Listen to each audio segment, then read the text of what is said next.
do you want to sound more British?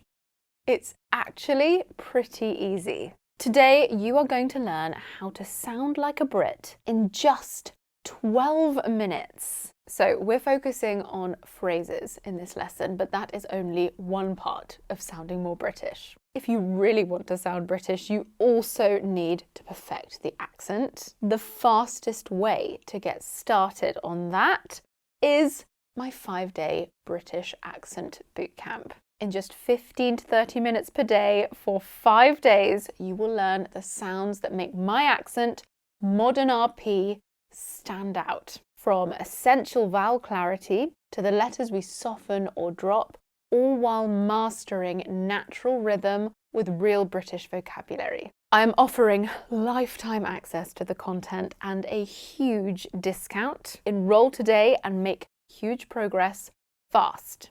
To learn more and join, click the link in the description box or scan the QR code there. Okay, today we're looking at polite indirect language. Now, the UK is very diverse. Not everyone uses all of these phrases, but in general, Brits are known for being quite indirect. We don't say how we really feel. Sometimes this is very annoying. We often soften or hedge our statements and questions in various ways. If you want to understand British people and maybe even sound more like us, these are the phrases you need to know. We will begin with polite requests. Let's imagine we're at a cafe. This is a fairly standard question and it's absolutely fine. Can I have a flat white, please? Is there a word to replace can to make it even more polite? Could. Could I have a flat white, please? We also use could to ask for permission politely. Could I borrow your phone, please? Could is the past form of can. We often use past forms to sound less direct and more polite in English. To ask for permission, we also use may and even might, which is the past of may. Might is very polite and it's quite formal. It's not common in modern English. You might hear it though. A couple of examples. May I borrow your phone, please? Or may I ask whether you've had time to consider my offer? Now, may I ask whether is doubly polite because it forms an indirect question. That's a question within another question using an introductory phrase. Another common phrase used in indirect questions is I was wondering if. For example, I was wondering if you were free tomorrow. Are you free tomorrow is fine, but using this phrase, I was wondering if you were free tomorrow, is more polite and less direct. And what do you notice about the tense? It's in the past. I was wondering if you were free.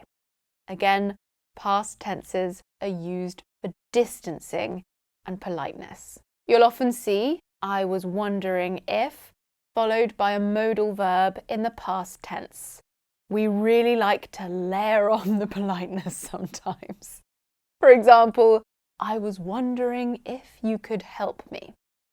And to soften the question even further, we can use just. We were just wondering if there might be a table available this evening. Now, of course, we could simply say, is there a table available this evening? But where's the fun and Britishness in that? Another brilliant phrase for this section is, would you mind? We can use this as a polite request, in which case it's followed by an ing verb. For example, would you mind closing the door? Or it can be followed by if I or if we to politely ask for permission to do something. Would you mind if I closed the door? Now notice how the d and y sounds in would and you come together in fast speech to form j. Would you? We also often use a schwa at the end. Would you? Would you mind? And again, we can use this phrase with other polite ones.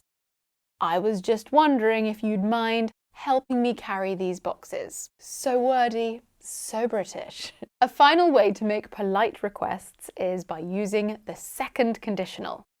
You've already seen some examples. Here are a couple more. It would be great if you could attend the meeting on Friday.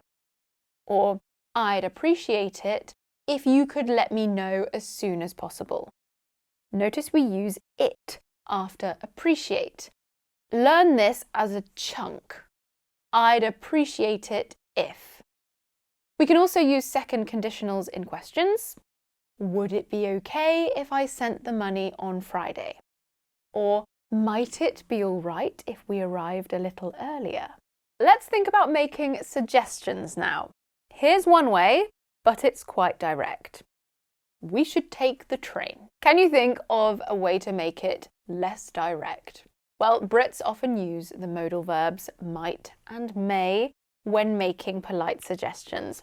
For example, we might want to take the train.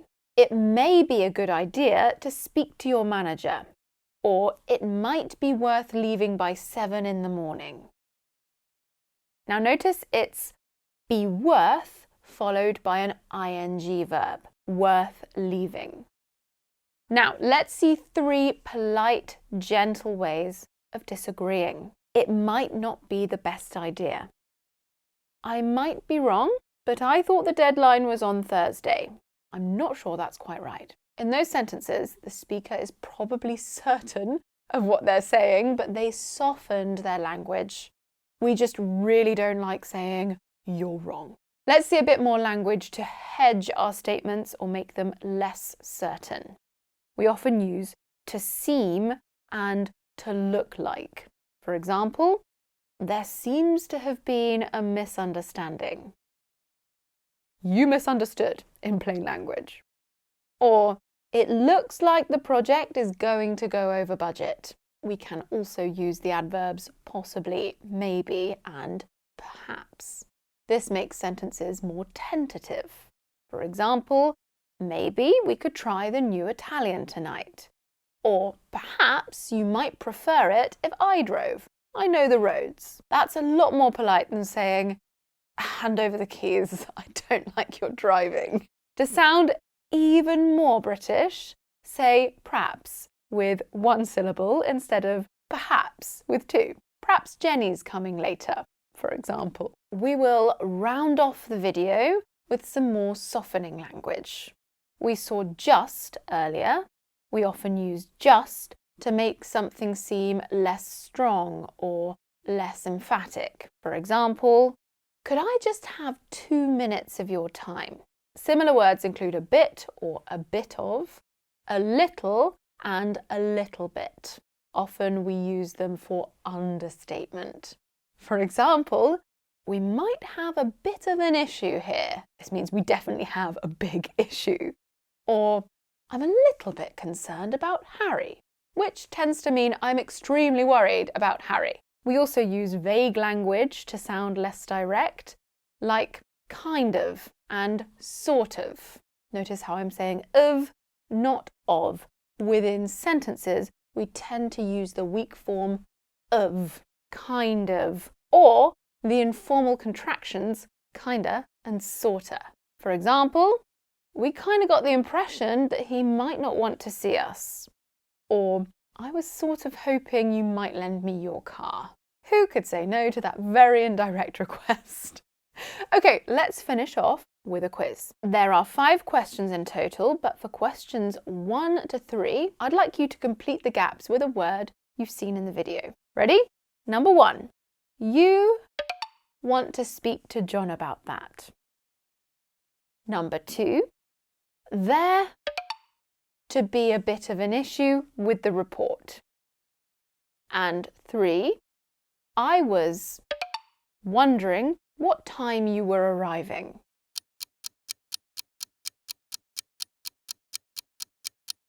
Okay, let's correct these ones first, then we'll do 4 and 5. In the first gap, we can have might. Remember, we use you might want to make a polite suggestion. In the second, seems. This makes you sound less certain and less direct. And in the third, just. This minimizes your question and makes it seem less important. For questions 4 and 5, think of more British ways to phrase each one. They are both fine as they are, but let's make them super indirect and polite. Ready? Number 4, can you make me a coffee, please? And number 5, you didn't understand me. Pause if you need to.